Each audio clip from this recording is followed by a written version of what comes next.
الفاظ۔ ہر خیال اپنے مخصوص پیرہن میں آتا ہے، یہ پیرہن الفاظ سے بنتا ہے۔ خیال نازل فرمانے والے الفاظ نازل فرماتے ہیں۔ الفاظ ہی کے دم سے انسانوں کو جانوروں سے زیادہ ممتاز بنایا گیا۔ انسان اشرف ہے اس لیے کہ وہ ناطق ہے۔ انسان کو بیان کی دولت سے نوازا گیا اور بیان الفاظ کی ترتیب کا نام ہے۔ حسن ترتیب الفاظ کی اپنی صفت ہے۔ انداز بیان بے شک انسان کا ہی ہے، لیکن یہ خوبی دراصل الفاظ کی ساخت میں پنہاں ہوتی ہے۔ موضوع الفاظ کا انتخاب ہی انسان کو صاحب طرز بتاتا ہے۔ سنگ تراش کا فن یہ ہے کہ وہ پتھر میں چھپے ہوئے نقش کو اجاگر کرتا ہے۔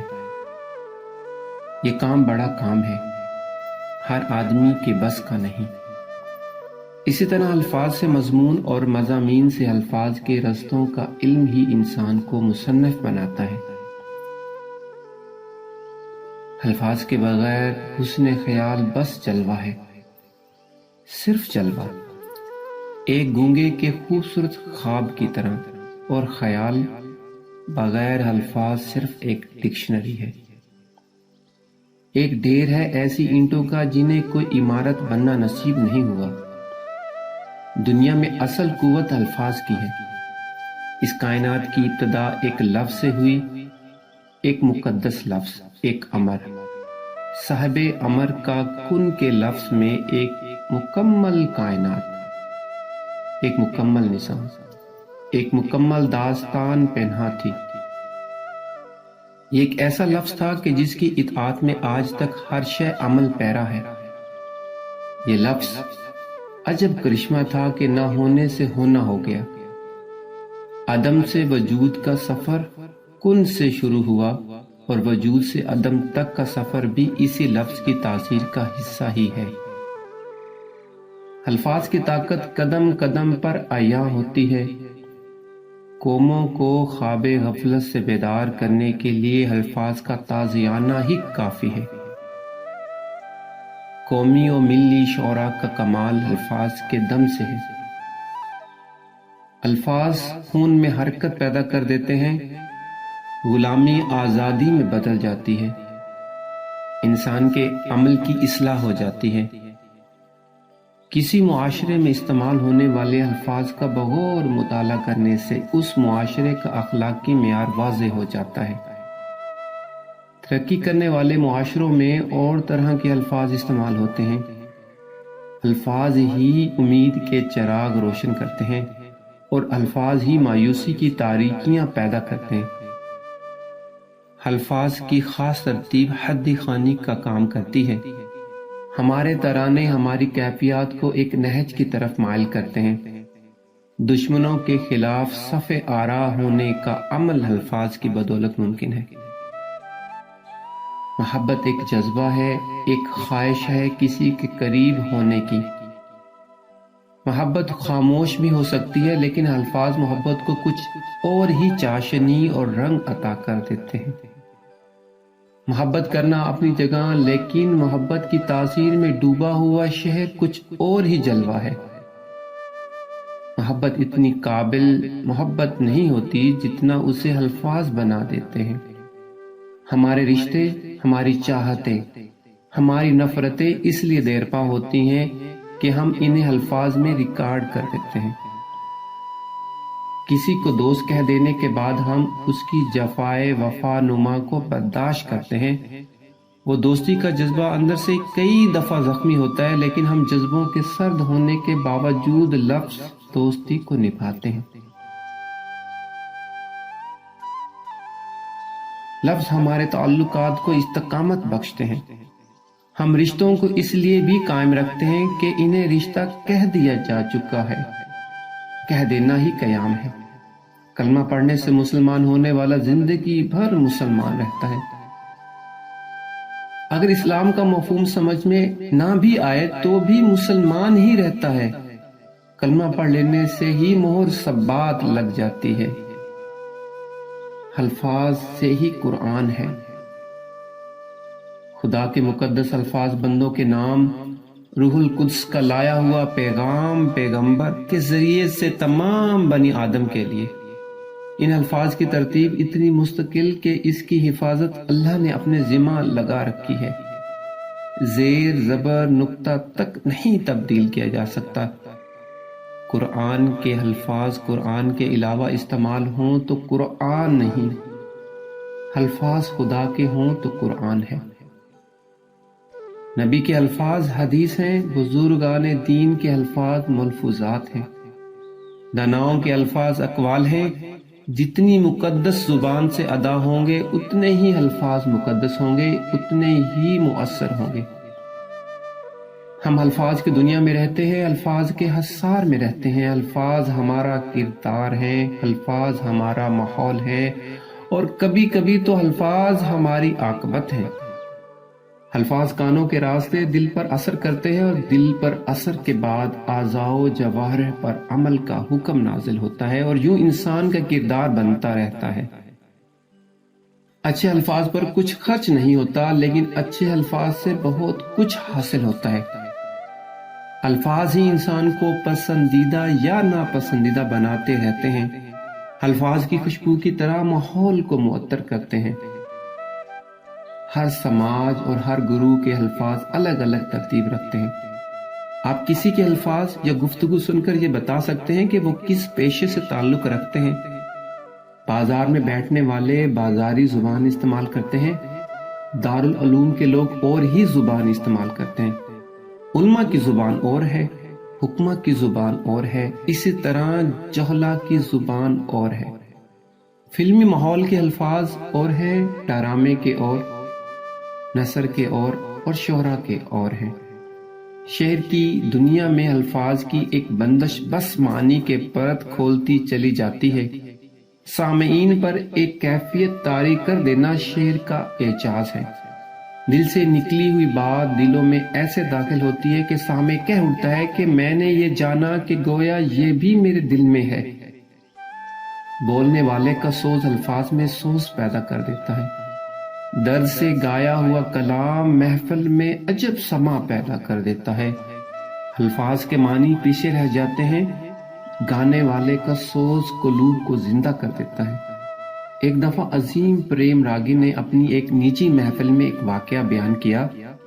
کہنے لگے کہ ایک رات ایک محفل میں انہوں نے بہت گایا، دیر تک محفل بپا رہی، سامعین محظوظ ہوئے، بہت خون برسا لیکن رنگ نہ برسا، بس اندر ہی اندر وہ کچھ پریشان ہوئے۔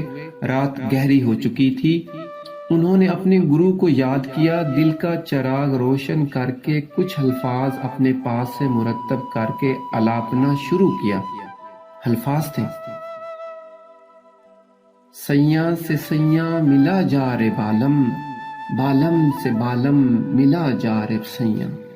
بس کیا تھا، دل کے چراغ نے دلوں کے چراغ روشن کر دیے، محفل میں کیفیات کا عجب عالم پیدا ہو گیا۔ بے خودی، محبت اور سرشاری کا عالم تھا۔ گانے والے کا درد بیدار ہوا کہ سب کا درد بیدار ہو گیا۔ غرض کے الفاظ میں جادو بھرنے والے شے ادا کرنے والے کا جذبہ ہے۔ بولنے والے کا لہجہ بھی الفاظ کے حسن کو متاثر کرتا رہتا ہے۔ میٹھے بول کو کرخت لہجے مل جائے تو بول میٹھا نہیں رہتا۔ مولانا روم نے ایک کہانی بیان فرمائی۔ ایک دفعہ صحرا میں دو قافلے قریب قریب آ کر ٹھہرے۔ ایک قافلہ مسلمان کا تھا، دوسرا یہودیوں کا۔ صبح کے وقت مسلمانوں نے فجر کی اذان کہی، نماز ادا کی۔ اتنے میں یہودیوں کے کیمپ کی طرف سے ایک آدمی ایک تھال میں کچھ تحفے تحائف لا کر مسلمانوں کے کیمپ میں داخل ہوا اور امیر قافلہ سے ملاقات کی تمنا کی۔ ملاقات ہوئی تو آنے والے نے کہا، یہ حقیر سا تحفہ ہمارے سالار قافلہ نے آپ کی خدمت میں پیش کیا ہے۔ مسلمان امیر نے کہا، آخر کس لیے؟ آنے والا بولا، جناب آج ہمارے سردار کا ایک درینہ مسئلہ حل ہو گیا۔ آپ لوگوں کی بدولت ہمارے امیر کی ایک بیٹی اسلام قبول کر چکی تھی اور وہ کسی قیمت پر اسلام کو ترک نہ کرتی تھی۔ ہمارے قافلہ سالار نے بڑی کوشش کی لیکن وہ نہ مانی۔ آخر آج صبح آپ کے مؤذن نے اذان کہی، وہ کچھ اتنے کرخت لہجے میں تھی کہ ہمارے سردار کی بیٹی اپنے پرانے دین پر واپس آ گئی۔ نتیجہ یہ ہے کہ مؤذن اور مبلغ کو خوش الحان ہونا چاہیے۔ اچھی دعوت کو اچھے انداز سے پیش کرنا ہی اچھی بات ہے۔ رسم اذا کو روح بلالی کی کتنی ضرورت ہے، اس کا اندازہ لگانا مشکل نہیں۔ علاقائی الفاظ علاقائی تہذیب و تمدن کا آئینہ ہے۔ کسی انسان کے ذخیرہ الفاظ سے یہ معلوم کرنا آسان ہے کہ وہ آدمی کون سے علاقے کا رہنے والا ہے اور کون سے پیشے سے تعلق رکھتا ہے۔ تشبیہ اور استعارے کے الفاظ بھی علاقے اور زمانے کی نشاندہی کرتے ہیں۔ صحرائی لوگوں کے الفاظ اور ہیں، کوہستانی لوگوں کے اور، میدانی لوگوں کی زبان مختلف ہوتی ہے۔ بہرحال الفاظ کی حرمت بولنے والے کے انداز اور لہجے کے دم سے ہے۔ مقدس الفاظ کو منزہ زبان میسر نہ ہو تو لفظ اپنی تاثیر کھو بیٹھتا ہے۔ اللہ کا ارشاد ہے کہ اگر اس قرآن کو پہاڑ پر نازل کیا جاتا تو وہ بھی خشیت اللہ سے لرزنے لگ جاتا۔ آج ہم دیکھ رہے ہیں کہ قرآن پڑھا جاتا ہے اور سننے والے ٹس سے مس نہیں ہوتے۔ صادق کلام کے لیے صادق زبان چاہیے۔ ہم نے قوم ہونے کی حیثیت سے الفاظ کے استعمال پر غور کرنا چھوڑ دیا ہے۔ ہم بے جہت و بے سمت الفاظ کے سیلاب میں ڈوبے جا رہے ہیں۔ ہر روز لاکھوں الفاظ اخباروں میں چھپ رہے ہیں، کالم کے کالم چھپ رہے ہیں، لیکن میٹھے بول ختم ہو رہے ہیں۔ دلوں کو زخمی کرنے والے الفاظ عام ہیں، زخموں کے مرہم کہاں ہیں؟ کرامتیں بننے والے الفاظ کہاں غائب ہو گئے؟ انسان کو انسان کے قریب لانے والے الفاظ گم ہو گئے کیا؟ گنج شکر ایک میٹھی زبان کی تاثیر کو بھی کہا جا سکتا ہے۔ آج نہ جانے کیوں لوگوں کے پاس شکریہ ادا کرنے کے لیے نہ وقت ہے نہ الفاظ، اپنی کوتاہی پر معذرت کرنے کی نہ توفیق ہے نہ جرأت۔ اگر کسی سیاسی اجتماع میں بولے جانے والے الفاظ کو غور سے دیکھا جائے تو معلوم ہوگا کہ ہم لوگ کہاں سے چلے تھے اور کہاں آ گئے۔ الفاظ، تلخ الفاظ معاشرے کو تباہ کر رہے ہیں۔ میٹھا بول زندہ کرنا چاہیے۔ زندہ رہو اور زندہ رہنے دو کے اصول کو اپنایا جائے تو ہمارا انداز کلام یکسر بدل سا جائے، لوگ اپنی زندگی میں مطمئن ہو جائیں۔ میٹھے بول سننے سے زبان میٹھی ہو جاتی ہے اور یوں مٹھاس سے مٹھاس پیدا ہوتی رہے گی۔ جب سے انسان کا احترام کم ہوا ہے، الفاظ کا احترام بھی کم ہو گیا۔ الفاظ کے انتخاب میں ذرا بھی احتیاط سے کام نہیں لیا جاتا اور نتیجہ یہ کہ ہر دل زخمی، ہر انسان آزردہ۔ ہماری زبان تلوار کی کاٹ سے کم نہیں۔ بعض اوقات صداقت کی زبان بھی اتنی تلخ ہوتی ہے کہ بس خدا کی پناہ۔ اگر کسی انسان کی ایک آنکھ کام نہ کرتی ہو تو یہ ضروری نہیں کہ اس کے منہ پر ہی اسے کانا کہہ دیا جائے۔ ہر چند کہ یہ صداقت ہے، لیکن یہ ایک بدتمیزی کا مظاہرہ ہے۔ صداقت کا غیر محتاط اظہار بھی باعث پریشانی ہو سکتا ہے۔ ایک دفعہ ایک بادشاہ نے ایک 10 شناس انسان کو بلایا اور اس سے اپنا احوال پوچھا۔ منجم نے حساب لگایا، ذائچہ بنایا اور بادشاہ کو اطلاع دی، جہاں پناہ آپ کے سب عزیز آپ کے سامنے مر جائیں گے۔ بادشاہ اتنی بری خبر پر بڑا پریشان ہوا۔ اسے غصہ آ گیا کہ منجم نے کیا خبر دی ہے۔ اس نے منجم کو گرفتار کرا دیا۔ سلطنت میں منادی کرا دی گئی کہ کوئی اور منجم بادشاہ کے لیے حساب لگائے۔ ایک آدمی حاضر ہوا، اس نے ذائچہ بنایا، حساب لگایا اور کہا، جہاں پناہ آپ کی عمر طویل ہے، آپ اپنے سب عزیزوں سے زیادہ عمر پائیں گے۔ بادشاہ خوش ہو گیا، بولا، مانگ کیا مانگتا ہے؟ منجم نے کہا، جہاں پناہ بس میرے استاد کو رہا کر دیں۔ سلطان نے وضاحت چاہی تو منجم نے کہا، گرفتار منجم میرا استاد ہے، اس نے بھی وہی کچھ بتایا جو میں نے بتایا، لیکن وہ الفاظ کے انتخاب میں محتاط نہ ہو سکا۔ آپ عزیزوں سے زیادہ عمر پائیں یا آپ کے عزیز آپ سے پہلے مر جائیں، بات ایک ہی ہے لیکن ادائیگی مختلف ہے۔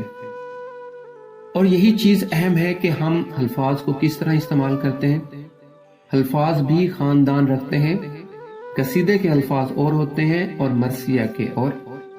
تنقید کے اور توصیف کے اور، رزمیہ اور عشقیہ اور، غزل کے الفاظ اور ہیں، مثنوی کے اور۔